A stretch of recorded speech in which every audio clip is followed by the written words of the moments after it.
Imagine, right now, that you are sitting at a small round table outside a Parisian cafe. Oh, yeah. That sounds amazing. Right. You got a cup of coffee or, maybe a matcha just resting on the marble tabletop. You are perfectly alone. Best feeling in the world. It really is. Yeah. You have nowhere to be, no errands to run, no one waiting for you. You're just sitting there taking up space and watching the city move around you. I mean, it feels relaxing, right? Maybe even a little luxurious. Exactly. But just sitting there is actually the result of a massive, quiet, historical rebellion. Yeah, which is something we are really getting into today. We are. Today's deep dive is looking at a stack of sources that draw this completely unexpected line between 19th century urban history, the simple act of taking a walk, and, of all things, rolling out your exercise mat. Yeah, it sounds like a wild leap, but it all connects beautifully. It does. We were pulling from a really fascinating essay and some instructional materials from Studio Biopolit's Paris. And those materials heavily reference Lauren Elkin's cultural history book, Flâneuse. Right, and there's also that guidebook by Caroline Berger de Femini called My Pilates Holiday Book. Yes, exactly. So our mission today is to explore how the simple act of taking up space, whether that's, occupying a public square or consciously moving your own body, is actually a profound act of claiming freedom. And to really grasp the weight of that freedom, we kind of have to rewind a bit. We need to look at the history of simply walking through a city. Okay, set the scene for us. So if you study modern urban history, particularly Paris in the 19th century, you inevitably collide with this very famous archetype, the flâneur. Oh, right. Like the ultimate urban wanderer, the guy who just strolls around the metropolis absorbing the vibe. That's the one, yeah. The flâneur was the celebrated, very masculine figure of modern city life. I mean, he had the absolute, unquestioned right to just walk without a destination. Which sounds so simple, but it was a huge deal. It was. He could wander aimlessly, stop to contemplate the architecture, or just completely disappear into the anonymity of the crowd. He was basically a sponge for the modern metropolis. The street completely belonged to him. Right. But for a woman during this exact same period, walking alone was never just a neutral act. It was an act heavily burdened by social norms, surveillance, and honestly, deep suspicion. Okay, let's unpack this. Yeah. Because the idea that simply walking down the street was a suspicious activity feels so foreign to how we navigate cities today. Yeah, it's hard to imagine now. Why was a woman walking alone such an affront to society back then? Well, it comes down to the concept of gratuitousness, like the pure pleasure of wandering. The right to produce absolutely nothing and just exist in the public sphere, that was exclusively a male privilege. Wow, so a woman's presence in the street historically had to be justified. Exactly. She couldn't just, be there. She needed an alibi. An alibi, like she was committing a crime just by stepping onto the pavement. Socially speaking, she kind of was. Without a clear, productive purpose like running a specific errand or waiting for a chaperone or heading to a known destination, she was immediately subjected to the social gaze. She was being watched. Watched, judged, categorized. She was deemed a threat to moral order. The street was essentially this theater of morality, and women were tightly constrained by its rules. So if we look at this through a modern lens, the historical male flâneur basically had unrestricted main character energy. Oh, completely. He could just roam the city, observe the world, and treat the metropolis as his own personal playground. Meanwhile, women were essentially forced to act as background extras. Yeah, background extras who had to frantically signal that they had a specific destination just to avoid being targeted or criticized. Which is so exhausting to even think about. And this leads right into Lauren Elkin's central insight in her book, Flâneuse. She asks this really poignant question. Why is urban history so obsessed with the male flâneur, but entirely silent on the women who walked alone? Because obviously women have always traversed major cities. Paris, London, New York, Tokyo. Right. But their experiences were invisibilized. They were just written out of the narrative of the modern wandering intellectual. I'm trying to wrap my head around this invisibilized experience.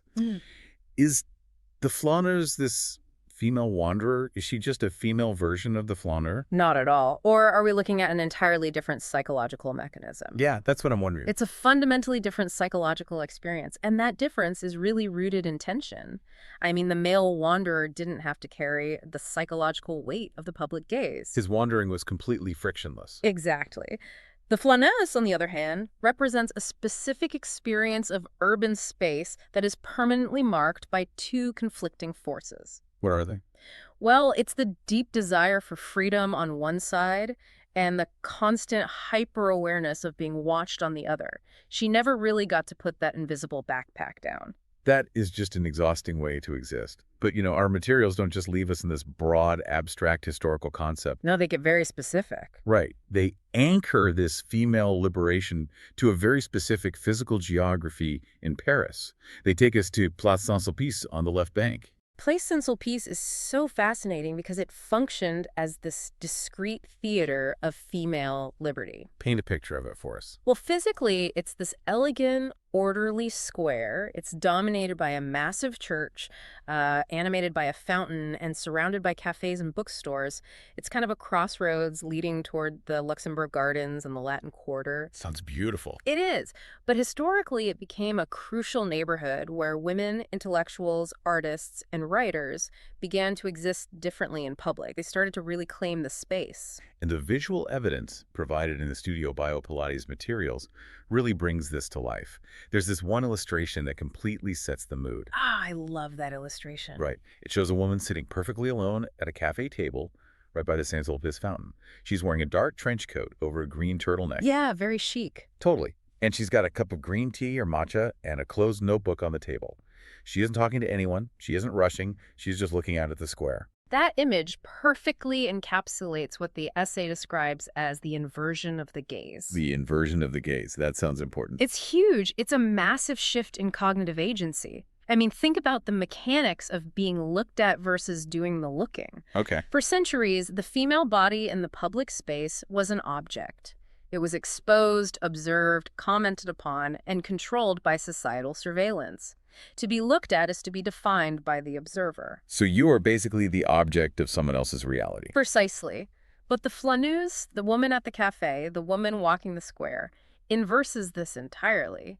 She sits, she reads, she chooses her own rhythm. She's calling the shots. Yeah, she observes the facades of the buildings and the people passing by. By doing this, she ceases to be an object and becomes a mobile consciousness. A mobile consciousness. I love that phrasing. Right. She is the one doing the looking. She is defining the world around her rather than letting the world define her. Think about what that means for a second. It means that something you might do on a random Tuesday, taking a laptop to a coffee shop, sitting alone and people watching, was actually a hard-won, radical reclamation of public real estate. Absolutely. These women didn't necessarily shout or protest in this square to make their point. They rebelled simply by walking, by sitting, by looking, and by making their presence an affirmation. They proved that the city wasn't just a place to travel through, it was a place to inhabit. And inhabiting implies a real sense of ownership and comfort. Walking alone became a way of thinking, feeling, and existing on one's own terms. Yeah, that's the ideal anywhere. Well, okay, I'm with you on the romantic image of the cafe Uh-huh. and claiming cognitive agency, but I have to push back here for a second. Go for it. Because this feels like we're painting a picture of a total victory that hasn't actually happened. If I'm being perfectly honest, Yeah. I don't feel like a victorious mobile consciousness when I'm walking home at dusk. Right. I still plot my route based on which streets have the best lighting or where there are more people around. You've hit on the exact sobering reality check that the essay highlights. It calls this history a fragile conquest. Fragile is definitely the word for it. Because the truth is, even today, walking freely in the world remains a luxury. The freedom to walk alone is not equally distributed. Not at all. It is entirely dependent on your social, cultural, political, and economic context, depending on the city, the country, the neighborhood, or, like you said, even just the time of day. A woman still cannot walk freely without a strategy. No, I mean, think about your own daily commute or the micro calculations you make if you decide to go for an evening walk. It takes a massive toll on the nervous system. It really does. The sources detail the modern realities of this mental load. It's the constant need to adapt your route, modifying what clothing you wear depending on where you're going, altering your pace. Or holding your phone strategically in your hand. Yeah, or threading your keys between your knuckles just in case. The operative words in the text are calculating, anticipating, avoiding. For many, the street is still a space of exposure rather than a space of true liberty. It's tactical urban planning just to go for a stroll. Yeah, it really is. It highlights the profound unfairness that half the population has to carry this mental map of safety at all times. And it frames Place Saint-Sulpice as a double symbol. How so? Well, On one hand, it's a beautiful monument to what has been conquered, the right to sit at the cafe to observe the world. But on the other hand, it is a stark reminder of the freedom that is still missing and still heavily conditional. Which leaves us with a pretty profound problem. If the physical public space of the city is still restrictive, still exhausting to navigate because of that persistent hypervigilance, where do you go to experience total, uncompromised freedom? Where is the territory you can fully claim? Right. If you can't control the sidewalk, what can you control? That is the million-dollar question. You reconquer your own physical form. You go inward. Okay, wow. This is where the materials from Studio Pilates Paris make an incredibly bold connection. They argue that conscious movement, specifically Pilates, is the modern continuation of the Flâneuse's rebellion. Wait, hold on. Let me just pause you there. You're trying to tell me that walking through a Parisian square in a trench coat and doing leg circles on a mat in your living room are the same thing? I know. Because that feels like a massive stretch. Yeah. No pun intended. It sounds completely disjointed until you look at the psychological mechanics of both activities. Okay, walk me through it. The essay describes the practice of Pilates as an interior flânerie, an interior wandering. Think about how your sensory feedback works in the city. It's mostly threat-based, right? Exactly. Is someone walking too closely behind me? Is this alley too dark? Your environment completely dictates your physical responses. Right, my body is reacting to external stimuli that I can't control. Exactly. Now think about the mechanics of Pilates. The sensory feedback is entirely internal and mastered. Mastered how? Like you're asking yourself, how does the spring tension feel? Is my spine aligned? How deep is my breath?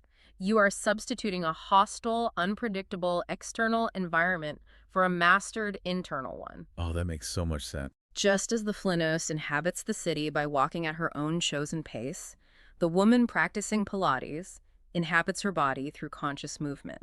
The text uses this brilliant phrase, slowness as resistance. Slowness as resistance. Let's dig into how that actually works. Exactly.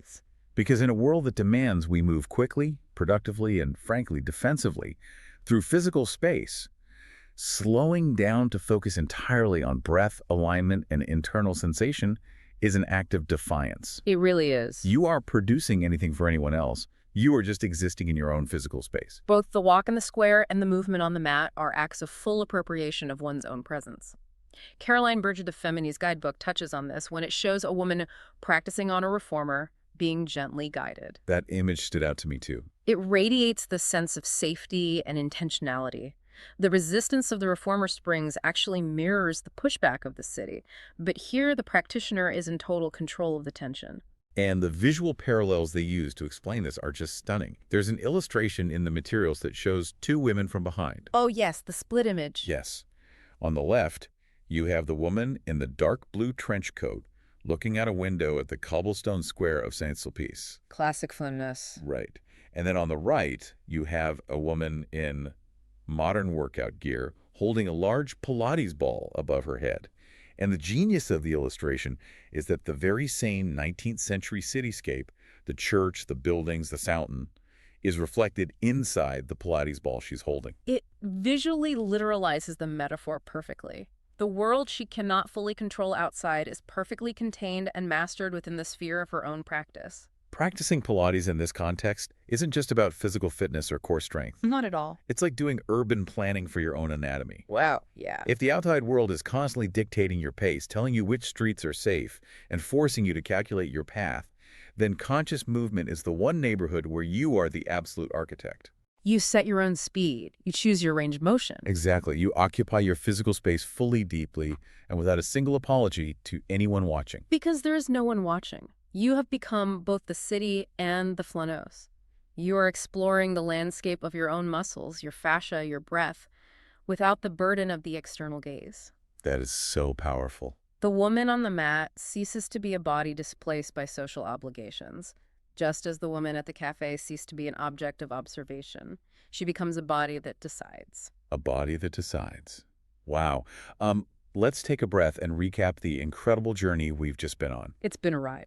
We started in the male-dominated streets of 19th century Paris, where a woman walking alone needed an alibi just to avoid suspicion. Right, from needing an alibi to claiming the square. Yes. We moved to the quiet, radical rebellion of the Flâneuse sipping matcha and people watching at Place Saint-Sulpice, completely reclaiming her cognitive agency. And then bringing it into the present. Exactly. Finally, we unpack the modern realization that when the outside world is chaotic, exhausting, and still laden with restrictions, conscious movement like Pilates becomes the ultimate way to inhabit your own presence. If we synthesize the core value of this whole deep dive, it comes down to the vital practice of existing intentionally. Taking up space is not a passive event. No, it takes work. Whether you are walking a city block, sitting at a cafe, or controlling the tension on a reformer, claiming your space is an active, ongoing practice. It is about moving from being the object of someone else's world to the subject of your own. And that brings me to a final thought I want to leave you with, something to just mull over as you go about your day. Oh, I love these. We've talked about conquering the physical city, and we've talked about conquering the physical body. But what does it mean to be a flâneuse in our digital spaces? Oh, that is a great question. Think about it. When you are wandering the internet, scrolling through feeds, navigating social media, are you wandering aimlessly on your own terms? Or are you constantly being watched, tracked, and quietly told where to go by algorithms? It's a whole new type of surveillance. Exactly. Just as the women at Place Saint-Sulpice had to reclaim the physical square from the societal gaze, how might you reclaim your digital territory with that exact same intentionality? How can you become the mobile consciousness of your own screen? Something to really think about. Definitely. So next time you find yourself sitting at a cafe taking up space, remember the quiet, radical history that gave you the absolute right to just sit there and decide where you want to go next.